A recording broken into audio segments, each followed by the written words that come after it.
नमस्कार, आप देख रहे हैं सिटी पोस्ट लाइव और मैं हूं दीपक शर्मा। 4 मई को अगली बैठक होगी महागठबंधन की।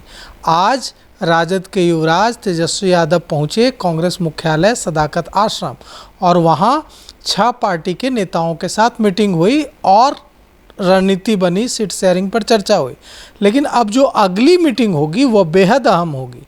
किस मायने में और कैसे, और उस मीटिंग में क्या कुछ हो सकता है, इस पर जानकारी देने के लिए, चर्चा करने के लिए हमारे साथ हैं मैनेजिंग एडिटर श्रीकांत प्रत्युष।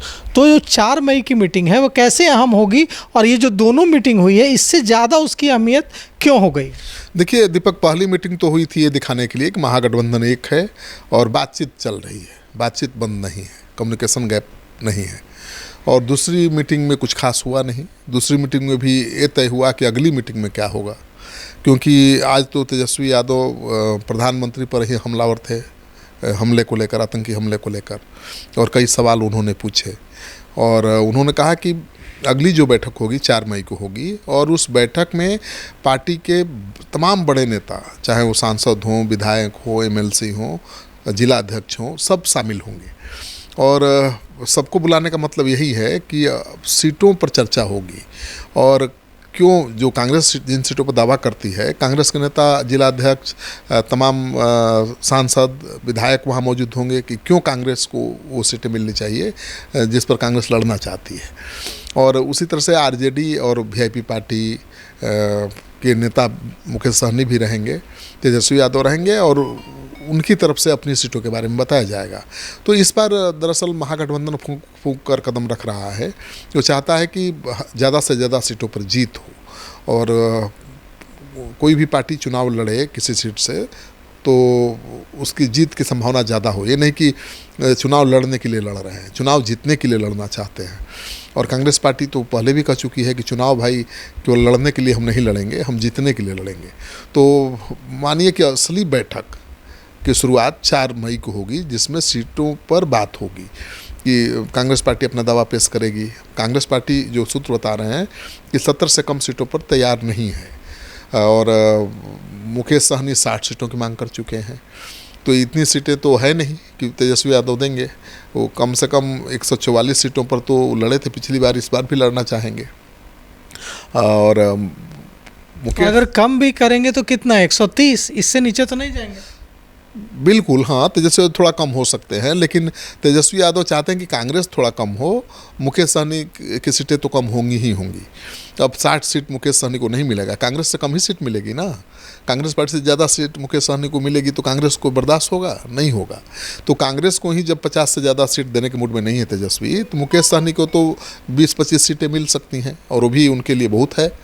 लेकिन तेजस्वी पहले ही संकेत दे चुके हैं, अपनी पार्टी के विधायकों तक को वार्निंग दे चुके हैं कि भाई जो सिटिंग MLA हैं, सिटिंग MLA भी तो उनके बहुत ज़्यादा हैं, तो उनको भी तभी टिकट मिलेगा जब उनकी जीत की गारंटी होगी। क्योंकि सर्वे तो हर पार्टी करा रही है, BJP से लेकर LJP, कांग्रेस, सब पार्टियां करा रही हैं। और सर्वे के आधार पर पार्टियां तय करेंगी कि जो सिटिंग MLA है उनको फिर से लड़ाना है या उनको बदल देना है। तो तमाम चीज़ों पर चर्चा होगी 4 मई को। और मुझे लगता है कि और कई बैठकें होंगी, क्योंकि एक बैठक में तो केवल सबकी मांग सामने आएगी कि हम इतनी सीटों पर लड़ना चाहते हैं, इन सीटों पर लड़ना चाहते हैं। फिर सीट वाइज डिबेट होगा, चर्चा होगी, भाई इस सीट पर आप क्यों लड़ना चाहते हैं, आपका जनाधार क्या है, आपका कैंडिडेट कौन होगा। तो कैंडिडेट पर भी चर्चा होगी कि आपका कैंडिडेट जिताऊ है कि नहीं, दमदार है कि नहीं, उसका अपना कुछ वोट है कि नहीं। तो 4 वाली बैठक मुझे लगता है कि पहली बैठक होगी जिसमें कुछ सीटों के शेयरिंग को लेकर चर्चा होगी। तो ये 4 मई वाली जो बैठक होगी जिसमें जिलाध्यक्ष आएंगे और पार्टी के संगठन के पदाधिकारी आएंगे। अभी तो कुछ नेतृत्वकर्ता, जो संगठन के नेतृत्वकर्ता हैं, वो आपस में बैठक कर रहे थे, लेकिन ग्रास रूट के लेवल के पदाधिकारियों के साथ 4 मई को बैठक होगी।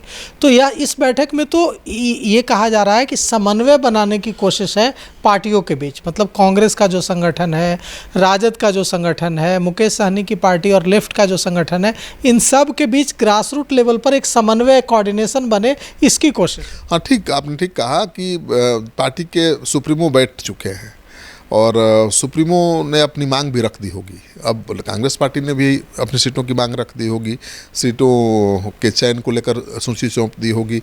मुकेश सहनी ने भी ऐसा किया होगा। लेकिन अब सवाल ये उठता है कि जो बैठक होगी जिलाध्यक्षों के साथ, पार्टी के सांसदों और विधायकों के साथ, उसमें सीट वाइज चर्चा भी होगी और ये कोशिश किया जाएगा कि जैसे कोऑर्डिनेशन कमेटी बना है, उस कमेटी के अध्यक्ष तेजस्वी यादव हैं, लेकिन हर जिला में कोऑर्डिनेशन कमेटी बनाने की तैयारी है। तो हर जिला के जिलाध्यक्ष आएंगे हर पार्टी के, और उसमें तय होगा कि भाई कैसे कोऑर्डिनेशन बनाया जाए, सहयोगी दलों के नेता आपस में कैसे कोऑर्डिनेट करें, कैसे मिलजुल कर हर सीट पर हर पार्टी लड़े। तो ये तो बनेगी ही, लेकिन सबसे अहम बात यह है कि जो सूची है सीटों की, जो संख्या है, उस पर विस्तृत चर्चा होगी और बहस होगी कि भाई आपने 70 सीट का दावा कर दिया है, आपके 70 उम्मीदवार कौन हैं। उम्मीदवार अगर दमदार होगा तो मानना पड़ेगा, अगर उम्मीदवार में ही दम नहीं होगा या आपके पास उम्मीदवार ही नहीं होगा तो सीट थोड़ा मिल जाएगा। तो मुकेश सहनी के लिए ये भी चुनौती है, 60 सीट मांग रहे हैं लेकिन 60 उम्मीदवार उनके पास है या नहीं, अब तो वही बताएंगे। कांग्रेस पार्टी तो बड़ी पार्टी है, राष्ट्रीय पार्टी है, 17 सीटें मांग रही है। 17 सीटों पर तो उसके उम्मीदवार लड़े भी थे पिछली बार चुनाव में, तो उसके पास तो उम्मीदवारों की कमी नहीं है।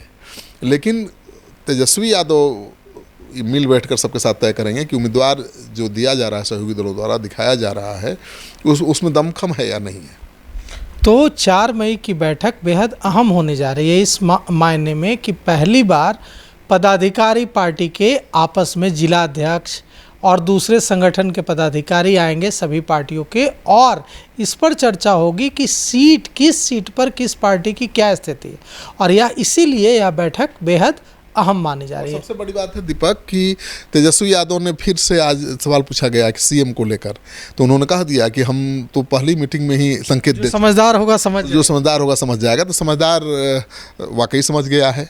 अब भाई महागठबंधन की सरकार बनेगी तो सीएम तो तेजस्वी यादव ही होंगे।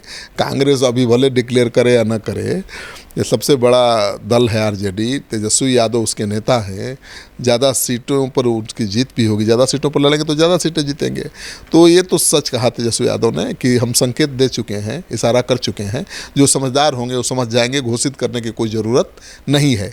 तो ये तो तय है दीपक, पहले भी हम कह चुके हैं कि कांग्रेस पार्टी थोड़े तय करेगी कि कौन मुख्यमंत्री होगा, ये तो तय वो दल करेगा जिसके ज़्यादा विधायक होंगे। अब बीजेपी जेडीयू का देख लीजिए ना क्या हाल है, जेडीयू के कम विधायक हैं, फिर भी जेडीयू तय करता है कि मुख्यमंत्री कौन होगा, करता है ना। तो यहाँ मुझे लगता है कि नीतीश कुमार वाली बात नहीं है और बीजेपी वाली, यहाँ पर तो जिसके ज़्यादा विधायक होंगे उसी का मुख्यमंत्री बनेगा। और तेजस्वी यादव बेशक 2 गुना ज़्यादा सीटों पर लड़ेंगे, कांग्रेस से भी ज़्यादा। तो मुझे लगता है कि उन्होंने यही कहा है कि सीएम तो वही होंगे, और उन्होंने कहा है कि एनडीए का सीएम कौन होगा कोई नहीं जानता। चुनाव के पहले भले नीतीश कुमार सीएम रहे, चेहरा रहे, चुनाव के बाद हटाए जा सकते हैं। तो तय नहीं है कि एनडीए में कौन सीएम होगा, वो डरा भी रहे हैं जेडीयू को। और दूसरी तरफ ये कह रहे हैं कि हमारे गठबंधन में तो सब कुछ फिक्स है, तय है कि भाई महागठबंधन जीतेगा, सरकार बनेगी तो सीएम मैं रहूँगा। तो उन्होंने कह दिया है कि समझदार के लिए इशारा काफ़ी है और समझदार समझ गए हैं कि एनडीए का सीएम चेहरा तय नहीं है, लेकिन महागठबंधन में सब कुछ तय है। अब तक ऑफिशियली आधिकारिक तौर पर तो कांग्रेस ने यह नहीं माना है कि तेजस्वी यादव महागठबंधन के सीएम फेस होंगे, सीएम कैंडिडेट होंगे, लेकिन तेजस्वी यादव की बातों से तो यही लग रहा है कि सब कुछ तय हो चुका है। तो फिलहाल इस खबर में इतना ही। आगे की खबरों के लिए देखते रहिए सिटी पोस्ट लाइव। शुक्रिया।